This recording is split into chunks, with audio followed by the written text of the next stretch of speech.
Hands up, everybody.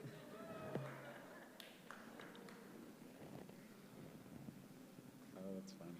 Okay, everyone will believe me when I said I was actually here. Thanks so much for joining, y'all. We are going to get into the origins of anti-trans disinformation with Imara Jones here. Would you introduce yourself, Imara? My name is Imara Jones. I am a journalist and the founder and CEO of TransLash Media, which is a nonprofit news organization that uses the power of journalism and nonfiction storytelling to center the humanity of trans people as a way to end violence and protect democracy. Really excited for this conversation, and I'm Orion Rummler. I cover LGBTQ news for the 19th. So we'll just get into it. So our focus today is on y'all's award-winning podcast, The Anti-Trans Hate Machine, A Plot Against Equality. And this is an ongoing podcast that asks what outside political groups are fueling hundreds of anti-trans bills across so many states, how those groups are spreading misinformation into the mainstream, what trains of thought are fueling that spread of misinformation, and what are the repercussions for our democracy if this kind of disinformation is allowed to spread unchecked. So that's a lot of amazing work y'all put into this podcast. And to get into a broad theme of the second season of y'all's podcast was exploring the link between the degradation of trans rights and the degradation of democracy. So how are those two efforts connected as y'all explore in the podcast? So, one of the hardest thing for people, and especially us as journalists, to actually believe is that there's something new. That, we've heard it all before, it's the same old thing, oh yeah, this is just like it was 20 years ago, and just to be very cynical, comes with a job, to be very cynical about things that are happening in society. I think what we learned and what I continue to be astounded by as we now get ready for our third season of this investigative series, but I think what I continue to be astounded by is the way this is not like anything else you've heard about or written about. This is not the same old wedge issue. This isn't the cultural war. This isn't the Pat Robertson or Pat Buchanan stuff or, things along that Karl Rove. This isn't that. I think what's fundamentally different now is the way that trans issues are being used to both undermine democracy and as a road test for authoritarianism. We haven't seen that before. And I think that that's why it's really appropriate that this conversation is taking place at this year's conference where the theme is 1 minute before midnight. Because I think that if you chart how we got here, you can understand the entire arc of how we're on the brink of living in a very different country. And we as journalists have unique responsibilities on the wall of democracy because we're the only profession that's written into the Constitution. It's because the founding fathers understood, and mothers who are never talked about, it's erasure. If you don't write about them, they didn't exist. In the Constitution, because they understand there's a fundamental link between the press and democracy.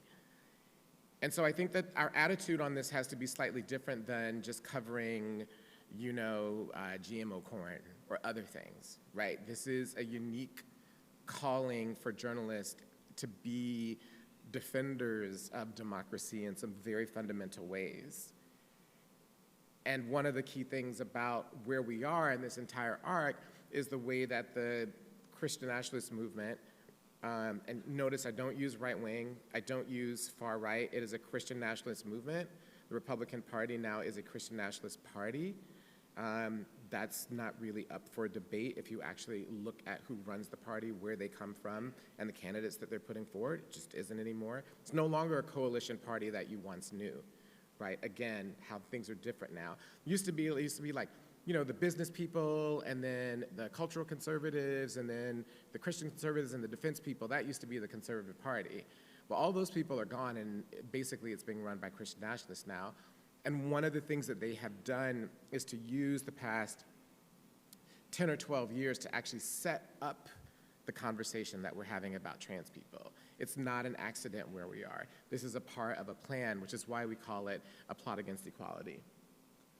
Thank you so much, Imara. And when you talk about using the past 10 or 12 years to set up the current conversation about trans rights, I'm reminded of when you interviewed Idaho Representative Barbara Ehart in the first season. After trying to get in touch for a while, you finally got that interview, and you asked her, how did you get to this place where you helped pass the first anti-trans sports bill in the country? Like, why did you want to do this? You asked a lot of amazing questions, and that conversation was really revealing, and we'd love to play that audio if y'all for the interview, but first, any comments before we play it? Well, first of all, it's long audio, so hang in there, but there's a payoff at the end if you just stick with it. So that's one thing. I think the second thing is that you can hear, we all know that in interviews people start out where they want to start out, right? And if we are doing our job right, we actually get them to reveal what's actually happening. And I think that you can hear that. And I think that a lot of the points that I just made, kind of that I just went through, you will hear ultimately Barbara Ehart make herself. Representative Earhart? Ehart, Ehart. Oh, I beg your pardon. I didn't know how much time I was going to have, so I jumped right in. And I asked her, who helped you? As you ask that question, can I give a little bit long answer? I think that I think that we want to hear as fulsome of an answer on each of the questions that I have. So I would encourage you to stretch your legs if you wanted to do that. Okay. Thank you. I set forth trying to figure out how to do this. Just kept hitting roadblocks and had reached out to quite a few pro-family groups, and literally they were telling me we couldn't go forward. Let me unpack how this normally works. When a state lawmaker wants to draft a bill, especially a relatively new lawmaker like Barbara, they rely on their staff. They rely on their legislative services office, or they reach out to nonprofits in their state for help. But Barbara made a beeline to national conservative organizations outside of Idaho for help. I felt kind of like I'd hit an impasse, and that's actually when I had reached out to Alliance Defending Freedom. Well, at least now we had the name of that outside group, Alliance Defending Freedom, or as they're commonly known, ADF. So Barbara says she tells them that she wants to ban trans girls from sports in Idaho and needs their help. ADF says, yes, we can do this. And then they decided that they were going to get more serious about this legislation, and then we completely changed it, and this is where you see what, of course, many are using now in these other states. As I'm hearing this, I'm really glad that Barbara can't see my face, because it's totally cracked. And everybody who knows me knows I can't mask my surprise. We've been investigating how the anti-trans hate machine works for months. And within minutes, she's just told me about a big piece of the whole plan. She's saying that ADF not only basically wrote the Idaho bill, but that it's become the prototype for all of those other anti-trans sports bills that are popping up all over the country. Now, my jaw is also on the floor because ADF likes to mask its role. We reached out to them multiple times, and no one would talk to us. They're basically the legal arm of the entire right-wing Christian values movement in this country. They want an extreme interpretation of the Bible to be enshrined in every aspect of American law.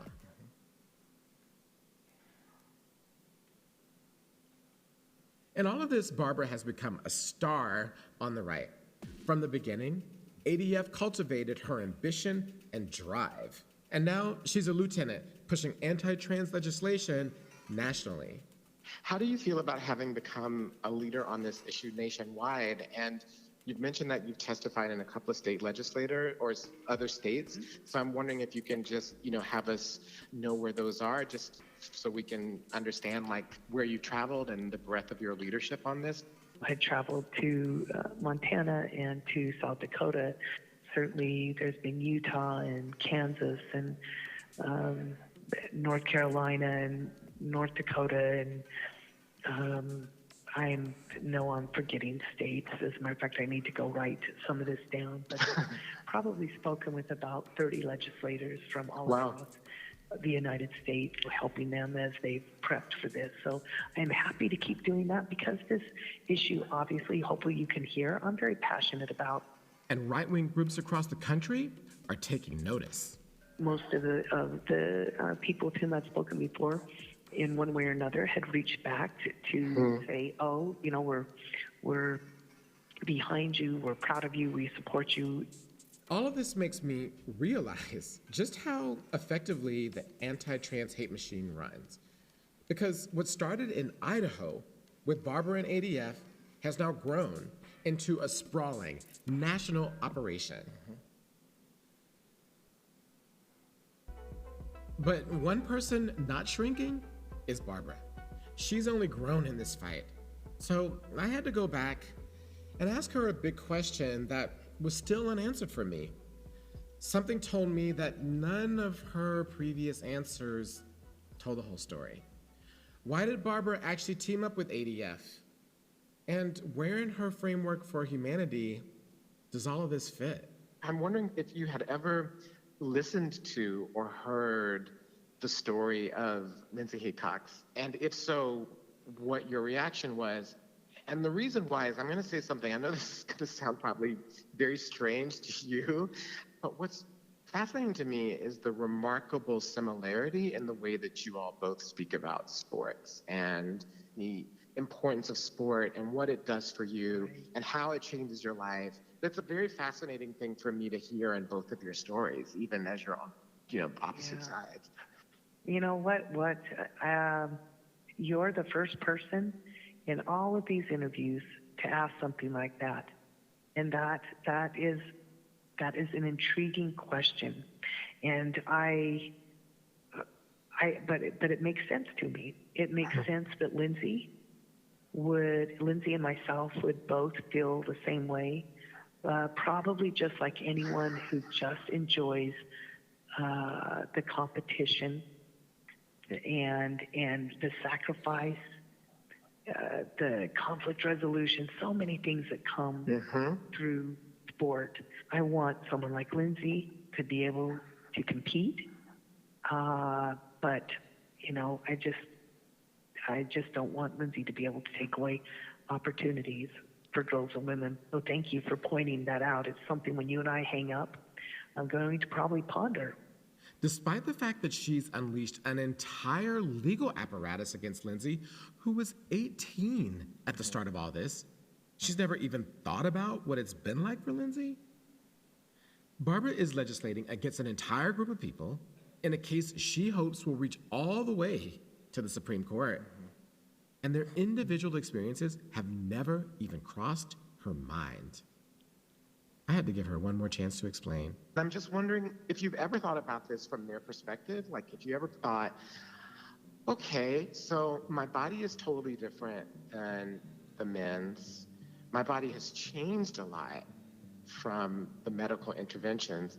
So how on earth would someone like me, because we're putting ourselves in that person's shoes, how in the world would they compete on a men's team? They would experience, it would seem to me, some of the, the disadvantages that you're talking about. If they go on a track and try to compete with men, there's no way they're going to win. So I'm wondering if you'd ever consider thinking about it from their perspective. I actually am empathetic to the challenges that Lindsay has faced and will face, not just in sports, but in this life-changing decision. But Lindsay is making it as an adult, and I have to support the decision because Lindsay is an adult, and I think that's important. That be supportive of that, but with that comes consequences. Like I say, that we all don't get to have a say in.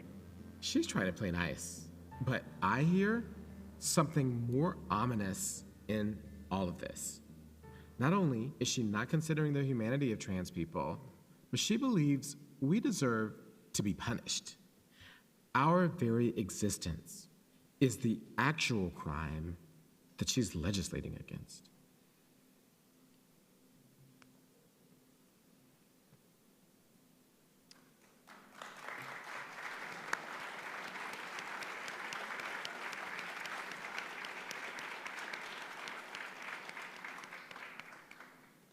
So after listening to that interview again, and this was from the 2021 first season, I'm wondering if you have any new feelings or thoughts after hearing that again, especially what she said about, I don't think we had the Barbara quote about this, but she does say in that season that she fully expected from the beginning for the anti-trans sports law to go to the Supreme Court. That was part of her hope. Do you have any new thoughts listening back to this? Because as we saw in the recent news, the Supreme Court recently allowed Idaho's gender-affirming care ban to be in place. That's a different law than the sports ban, but in Idaho again, just wondering, as we revisit this, if you have any thoughts. So I think what's fascinating to me is the way that everything that we reported on now 3 years ago continues to be extremely relevant and has grown in its explanatory power and its relevancy.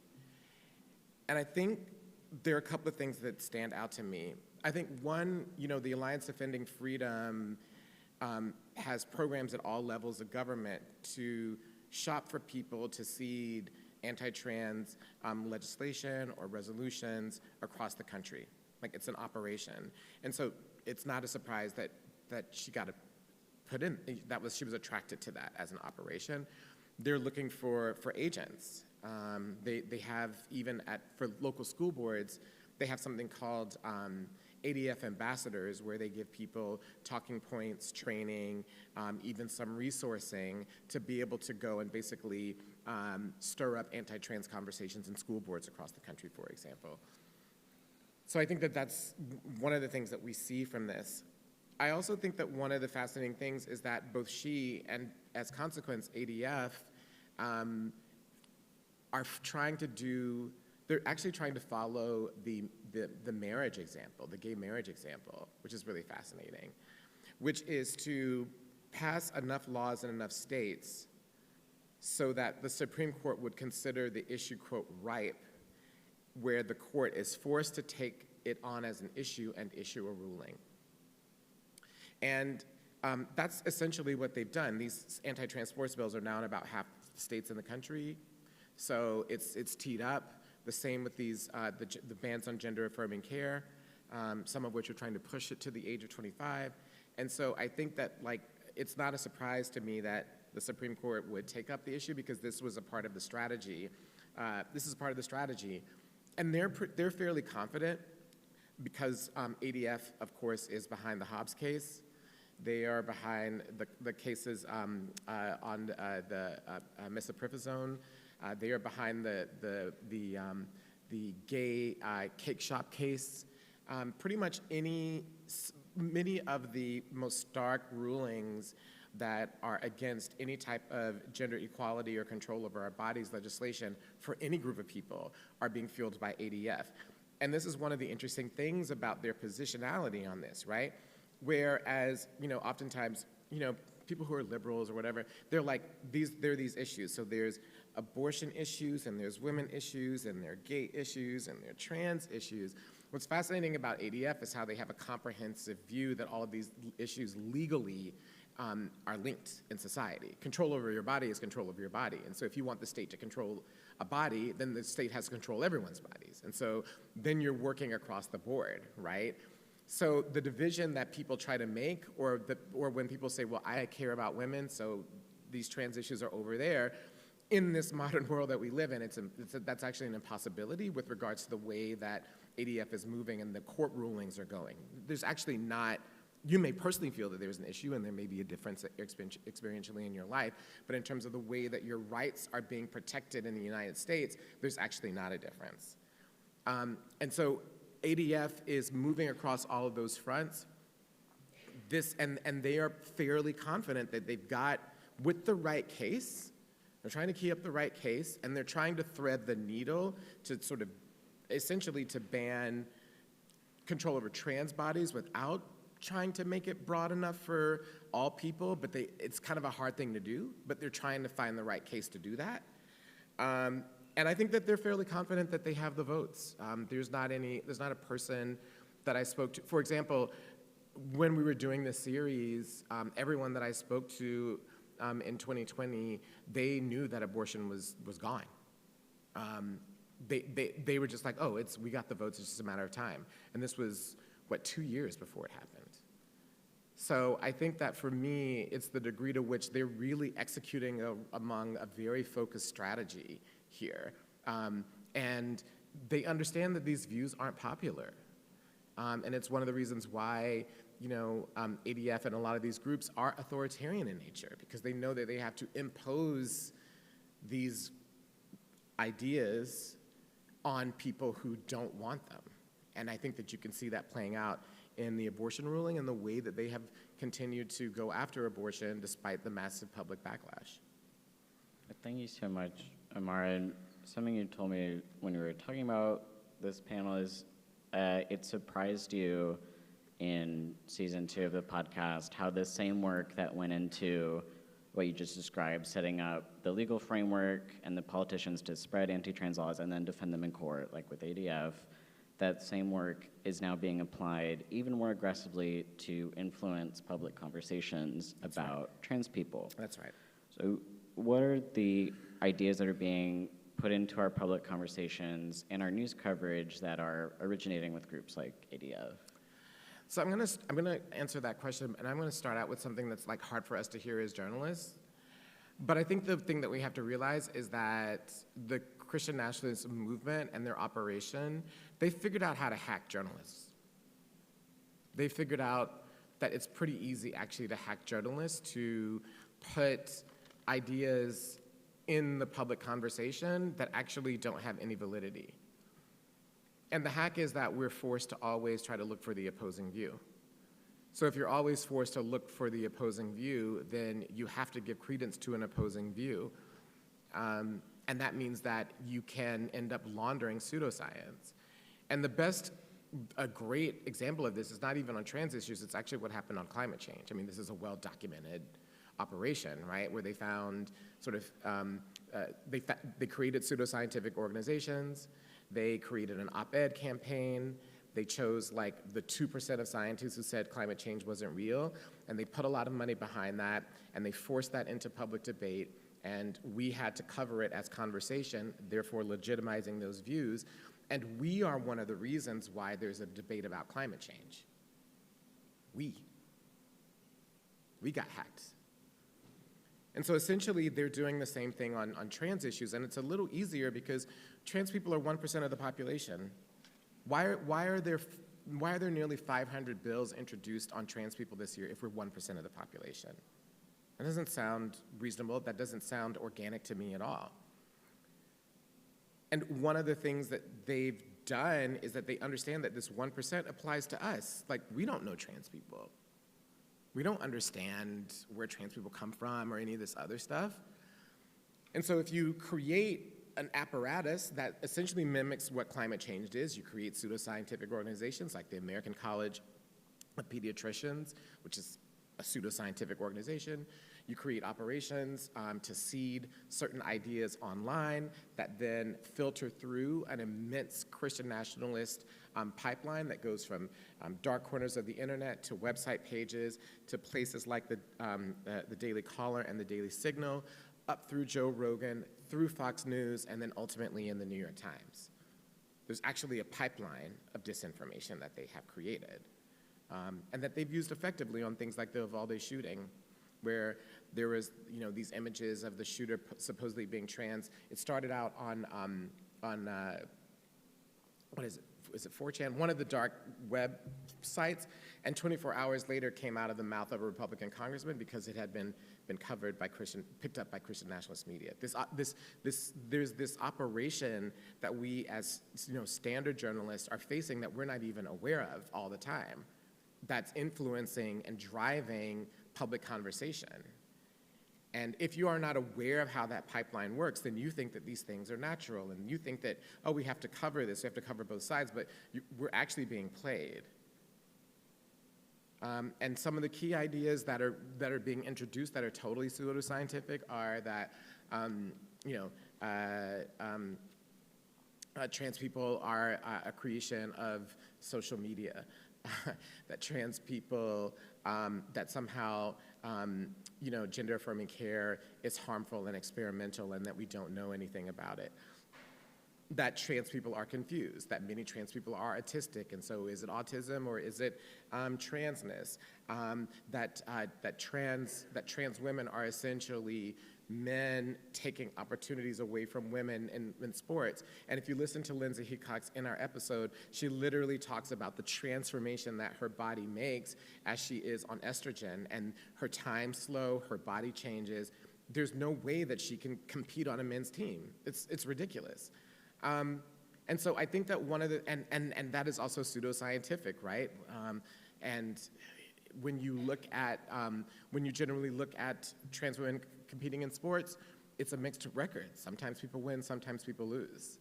And so all of that is packaged together, and then it's put in the mouths of all of the people and the places that I just said, and then ultimately we end up picking it up and laundering it. And so when we quote the American College of Pediatricians, when we quote, what's her name, Dr. Lisa Lippman, when we quote Abigail Schreier and irreversible damage, and these are people in places that have been in the New York Times, they've been in lots of legitimate places who are pushing literally pseudoscientific ideas, not based on evidence, right? Fake evidence that's been discredited. Lisa Lippman's study on trans people being a creation of social media has been discredited. She had to rewrite the article. That is now in the water. It's now in the water. And it's now driving the increase in legislation and the aggressive increase of legislation. The fact that in Texas, just last year, Governor Abbott issued an executive order that allows parents who affirm the gender identity of their trans child. And we're talking of, what does affirm the identity mean? It means different pronouns, and it means calling them by a different name. That's it. That's now a basis for the state to take those kids out of those families and put them in foster care. And as a result, 2/3 of the Child Protective Service agents in Texas have resigned. And the person, one of the few people in CPS spoke to me on our regular podcast, the TransLash podcast, said to me that the only people left protecting all kids in the state are people who either are incompetent or people who have bad intentions. He said anybody with integrity has left. So you see, that's how these issues are being used, right? They're not actually fundamentally landing exclusively on trans people. They're doing all sorts of things. And I'll stop there. And thank you so much, Imara, for breaking down the pipeline of disinformation as you described it. And you mentioned a couple voices that you go into in the podcast that have been pushing these ideas into the mainstream. You mentioned Abigail Schreier, and Jesse Singal's another example that you dive into in the podcast. And you also just mentioned the New York Times, which in the podcast, y'all, I think it's the longest episode in this series. It's the longest episode ever. Yeah, I think like an hour and a half. And y'all dive into how the New York Times is found to be a major player in uncritically sharing these unfounded points of view in news and opinion pieces. And the Times, in a statement they gave to y'all, they reject that its coverage is biased on transgender issues, but y'all dug deep into this and how the paper of record has covered trans people, how it sources its reporting, and how trans employees at the Times have pushed for change. Can you go into more detail about what y'all found? So I think the most fascinating thing about this issue, and it is the longest episode because we knew that if we were going to talk about the New York Times that we had to, the piece had to be ironclad. So we actually took far more time explaining things in immense detail, having people at the paper go on the record with us and share their stories and the way in which we verified. And as a result, we're the only news organization that the New York Times has actually issued a statement to about this issue. They didn't respond to the Daily Beast, they didn't respond to the letter that was written by hundreds of people, but they responded to us uncomfortably for me while I was on vacation last year. It got interrupted every day with calls back and forth between us and the New York Times. They didn't talk to us before the piece, but after the piece, they heard what we were able to find out, and then they responded. I think the most important thing about this issue is that, a lot of times it's portrayed, oh, it's these Gen Zers and millennials who are bringing these woke values into our newsroom, and they're not letting us do journalism, and we can't use certain words, and so we got to, that's what this is about, and we have to squash that, right? That's kind of the thing. And then everyone,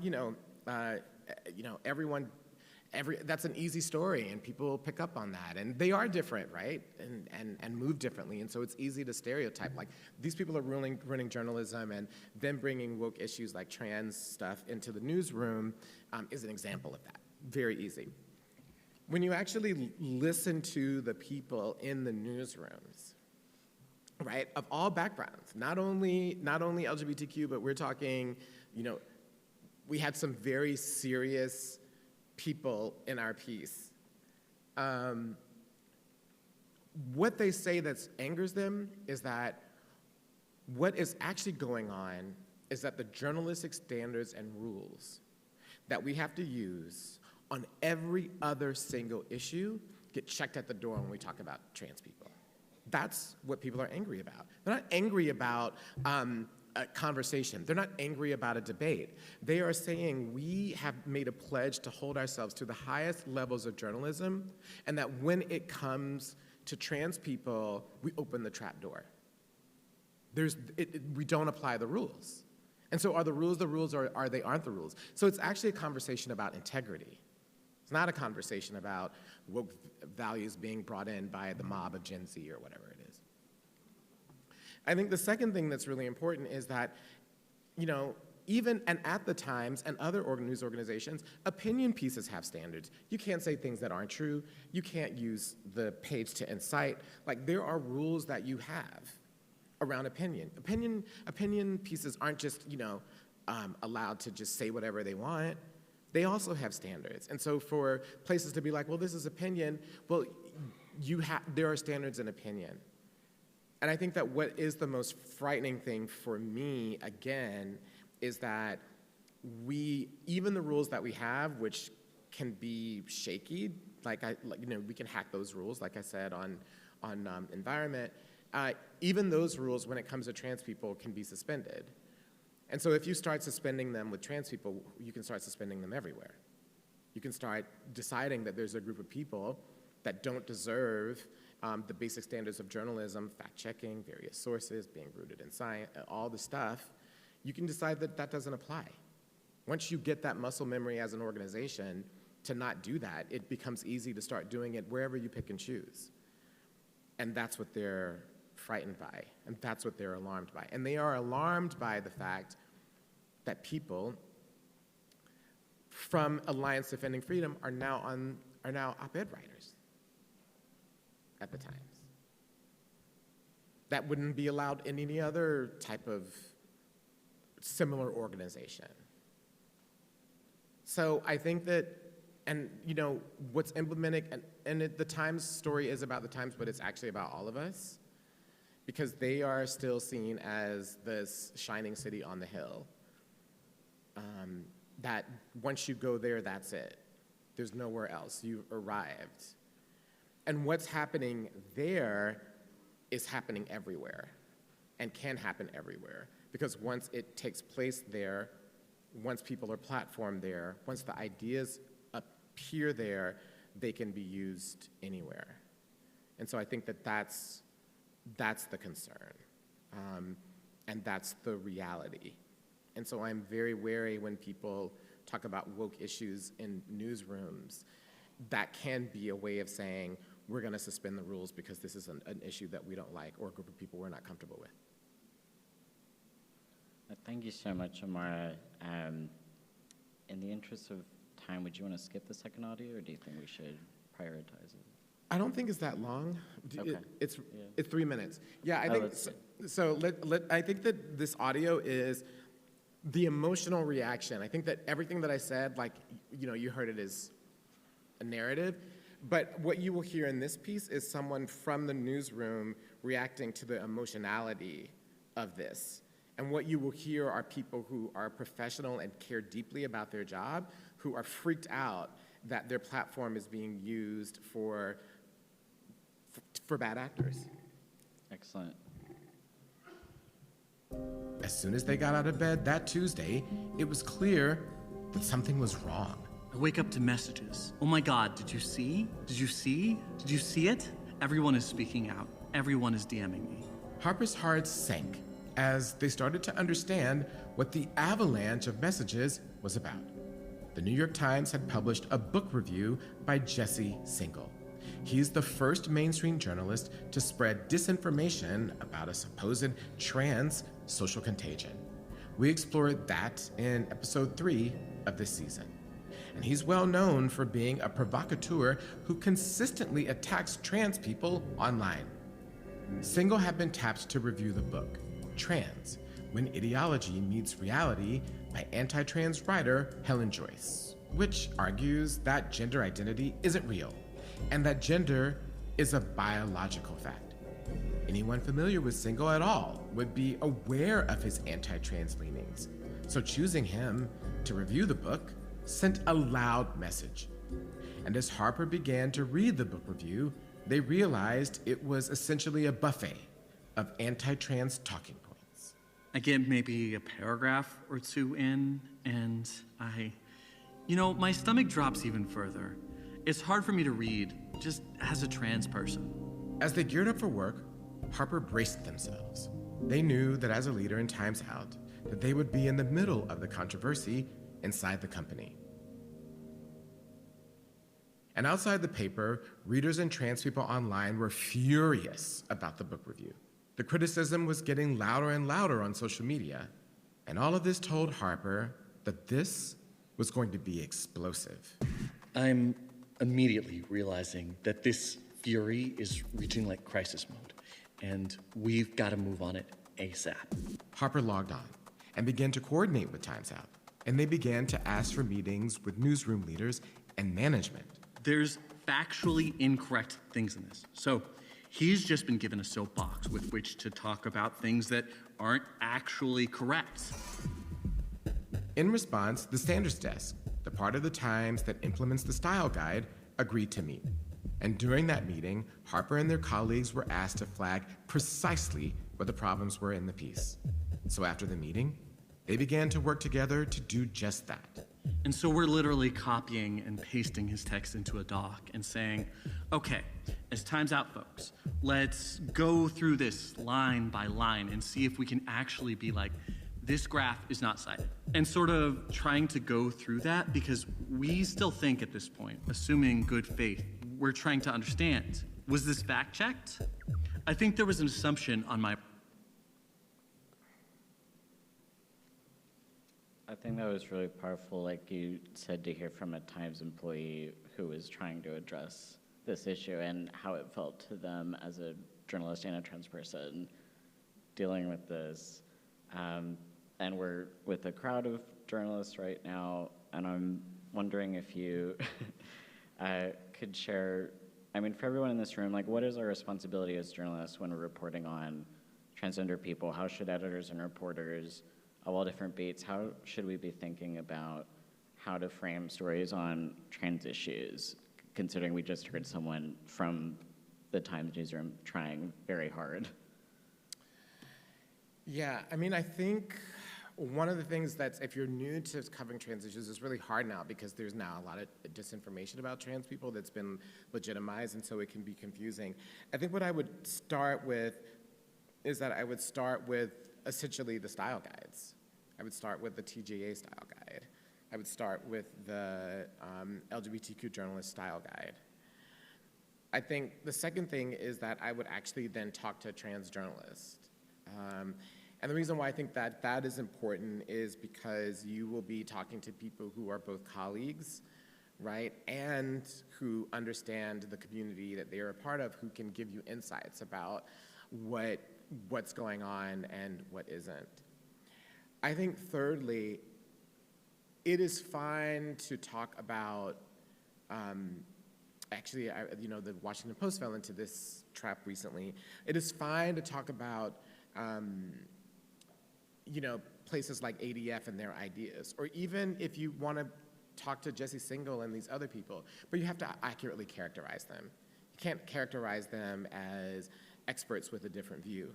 You can't characterize them, if you do, you're being irresponsible, but you can't characterize them as people who, have just a different insight. They have to be properly characterized, like the ADF has to be characterized as a Christian nationalist activist organization, which is a sponsor of anti-trans legislation across the country. That's a fair characterization in a piece of anyone that you quote from there.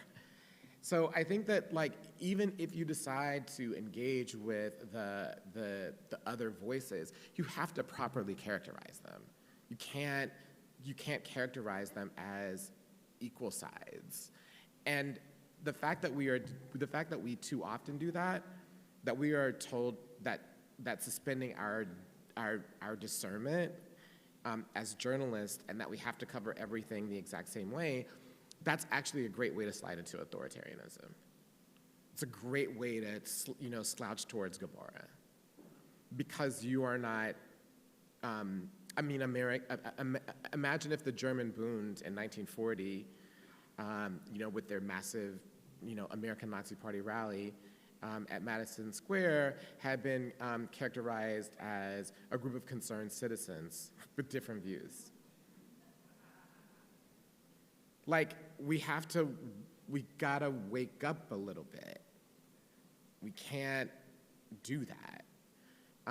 Because if we do, then we will be contributing to the thing that the Constitution tells us that we're supposed to help to protect. Doing the exact opposite. And so I think that and we also have to recognize that journalism changed a lot in the 1960s. There's a book, it's leaving me right now, but it's essentially about how in the 1960s, there was a reaction by, not surprisingly, white supremacists in the South to the way that they were being covered in places, on CBS News and by Walter Cronkite and others. And so in the wake of that, there then began to be a big push by conservatives to emphasize non-bias in newsrooms and to push the idea of non-bias.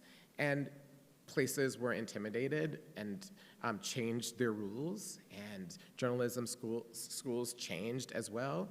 And so even the way that we've been educated over the last 50 years is a direct reaction to people who were essentially anti-democratic. It's called Race Beat. That's what it is. It's called Race Beat. That's the book that explains what I just said. And so I think that we have to wake up a little bit. And it's hard because we already think that, well, I can't use woke, but we already think that we are aware of things and that we know things because we're journalists. But we also are in the society. We also are exposed to the same messages. And those messages have also gotten into us as people. And a part of the process that we have to do is to become much more skeptical and be able to tell the truth when we are talking about people who are fundamentally authoritarian in nature and opposed to democracy, because that is a separate group of people. It deserves a higher level of truth-telling and scrutiny than people are accustomed to. And right now, we're covering it just like we cover everything else. Thank you so much, Imara. I'm going to ask one more question before we go to audience questions, and then you're all free for lunch. I have an official lunch thing to read later. Lunch is very important. Yes, there is lunch later. So something you say in the podcast that stuck with me is the popularization of this misinformation on trans people, especially the trans social contagion. You say it's changed the discourse in America about the very worthiness of trans life. And this year, this year heading into election, we've seen this rhetoric just continue to mutate and grow, and the bills have continued to mutate. A lot of states this year considered and failed to pass legislation that would exclude trans people from public life, like holding office, getting a license, using a bathroom.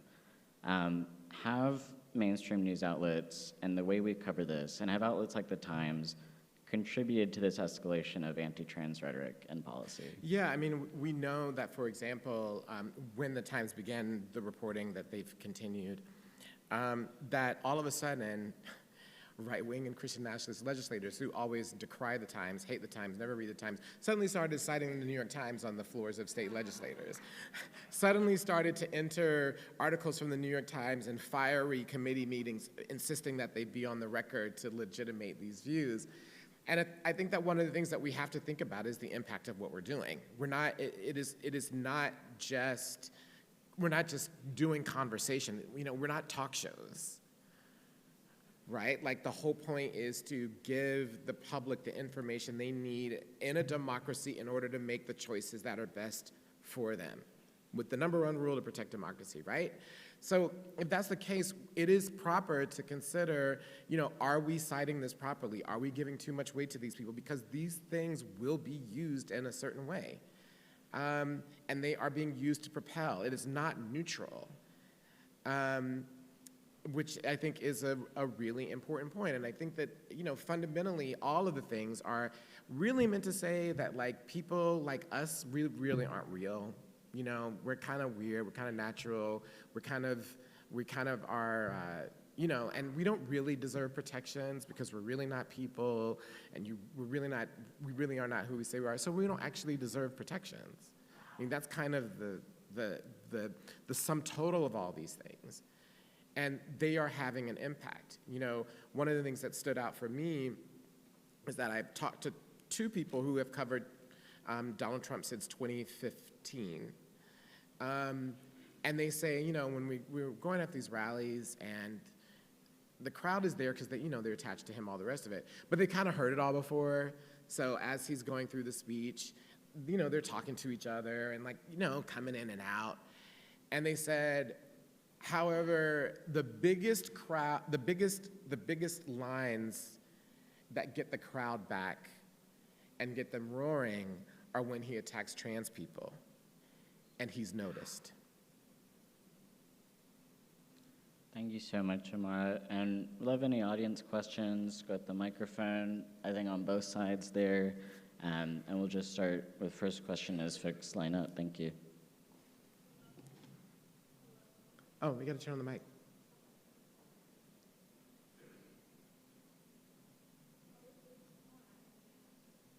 Oh, can you just shout? We can repeat the question.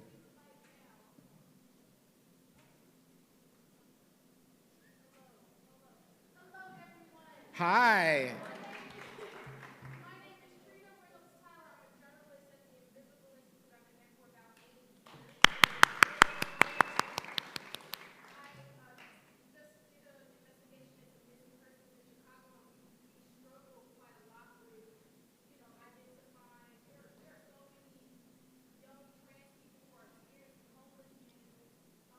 And who are dead named, and thank you so much,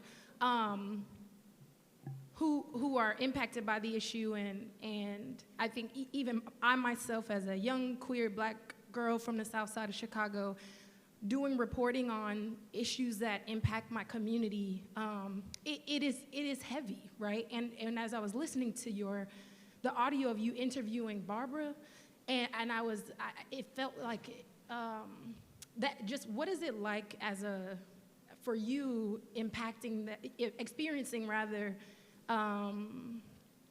experiencing doing this kind of work, right? And then how do the folks on your team, how do y'all take care of each other, right? Because I feel like it's very heavy. It can really hurt. And so what advice do you have for someone like me, someone like you, little us, when doing this kind of work that reflects our community? I think that is such a good point, you know? There are two things that I would say. I think, first of all, like, fundamentally, like, I am a curious person. And so even if I genuinely wanted to hear what she had to say. Like, I'm genuinely curious. I want to know. I want to know how you're thinking. I want to know what's driving you. I want to know. So I think what I'm doing in those moments is that I'm actually leaning into and leading with my curiosity. I'm not, identity is in the background. Just like a lot of times we suspend identities. Like, I'm curious. I want to know. I genuinely want to hear. And I want to understand, and I want to find out. So I think that that's one of the things that I lead with, right? I'm not me in those moments. I am my curious self, right? I also think that secondly, on this issue of protecting yourself, I think that it's really essential. Our job is people. We are dealing with people all the time. And as investigative journalists, you are more often than not dealing with people that are in some form of crisis, either because of where they live or where they work or whatever they've been through. They're traumatized. And one of the things is that it's very easy for us to get activated as well, right? And it can come out in a lot of different ways. So I think that rest is really important. I think doing things that affirm your humanity are important, like that don't have anything to do with your job or what you think are issues in the world. You should knit, you should sew, you should swim. You have to do things that fundamentally remind you that you are a human being. I think thirdly, I think it's incumbent upon editors to create organizations where people feel that they can take care of themselves, i.e., I am burned out today. I had a really tough conversation yesterday with a source, and I'm fried. I can't come in today. I need to take off. And they need to affirm that through the choices that they're making. So I think it is both incumbent upon us to do what we can to protect ourselves. I also think that it is incumbent upon newsrooms to not look at your reporters as machines, to realize that they're people, and that in order to do this job effectively, they have to have the space to regenerate. Please, thanks for your question. Hi, my name's Rosina Breen. I'm the Editor-in-Chief and CEO at the Bureau of Investigative Journalism. I have a slightly long run-up to a simple question, so okay. Thanks for your Looks like you're the only one, so feel free. Yeah, great. We're a London-based non-profit newsroom. We cover climate, big tech, anti-corruption, democracy and misinformation. We started last year a community-led pilot series investigating alongside communities, commissioning, news gathering and telling the story in more inclusive ways. We're intent on democratizing our industry, and actually this started by being inspired by the Invisible Institute, who I heard about at my first Logan conference a couple of years ago, Alison Flowers and Chappelle Wells. As part of that pilot, we launched our Trans Plus Voices series earlier this year. In the run-up to the UK general election, to look at bad actors, disinformation, things that the trans community wanted us to investigate. You've talked really eloquently about the environment. Nobody needs to tell you how toxic a landscape it is, especially in the UK. And as part of our consideration, we had to think about funders who may leave us, membership supporters who may leave us, and the abuse that would be levelled. But we report with determination, we report with dignity and in the public interest, and we're determined to go where others don't. So I'm excited by this work and to work alongside new talent and also to ensure duty of care. I was really struck by Richard Logan's comment about how to look after sources. They are part of our team. Mm-hmm. So my question is, what one piece of advice would you give to me as an editor-in-chief and a CEO for this work, and we would like to continue this work? I mean, I think two things. I think one is the challenge of explaining to people. I mean, the conversation in the UK around trans people is very toxic right now.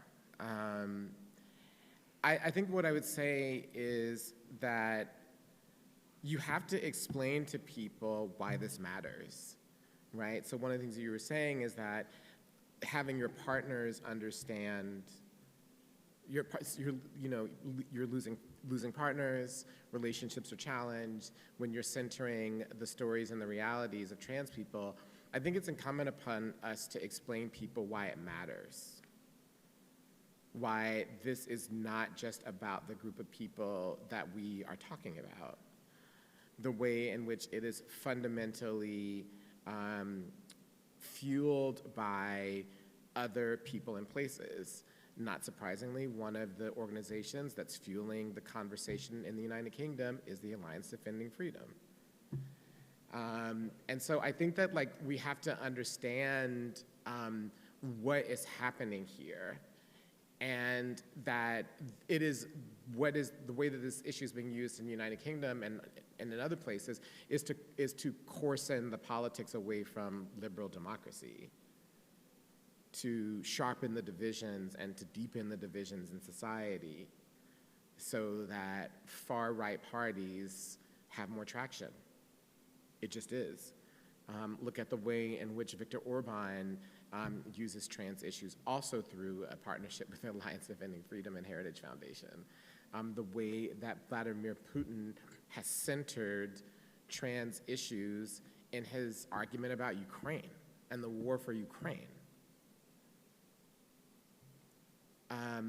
And the way that, we had on our other podcast, the TransLash podcast, had a conversation with Masha Gessen, of course, of the New Yorker, and one of the things that we spoke about was the way in which, Vladimir Putin first used trans issues as the way to experiment and gay people as the way to experiment for kind of how you would repress and isolate a group of people. And then he moved from that to women, and then he moved from women to the democracy movement as a whole, employing the lessons that he had learned from that first foray against LGBTQ people. So I think that you have to understand that when you see this issue being used anywhere around the world right now, even in China, right, where the Chinese premier is trying to rally the Chinese people by saying that there are too many girly men in society, right? That when you see that people using this issue, it is usually the first winds of a swirl to drive the society towards division and ultimately authoritarianism as the solution for those divisions. And so I think it's about painting the stakes for the people, right? And then secondly, even if that wasn't true, trans people are people. Trans people are real. For as long as there's been recorded human history, there have been trans people. The only erasure of trans people that's happened has been essentially for the past 500 years with the rise of Christopher Columbus and all the rest of it, right? That's another part of the story that we don't tell. That trans people aren't new, that they may be new for us. They are not new to humans. They're not new to humanity. So I think painting those stakes and those links.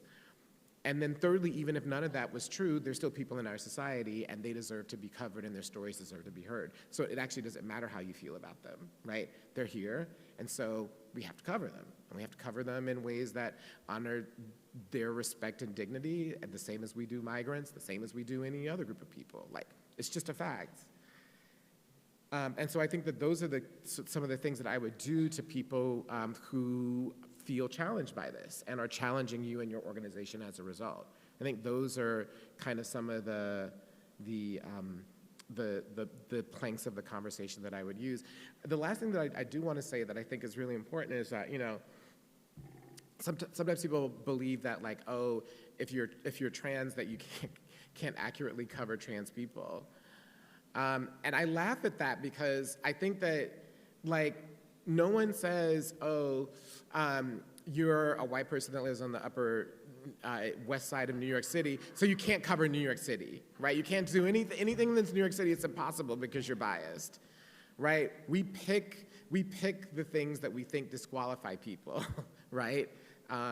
Or you're a man, there's no way that you can actually cover men's issues. We have to put you on something that's related to women because you can't cover anything that's related to a man.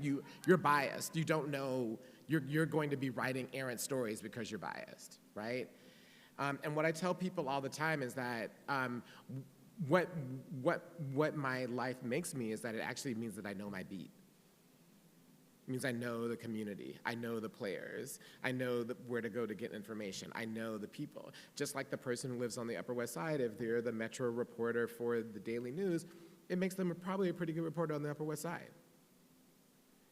So I think that we also have to get away from this idea that we can't empower people in newsrooms to cover their communities because that's somehow biased. Because what you are actually doing is, again, setting up a possibility for misinformation and manipulation. Thank you so much, Imara. And yeah.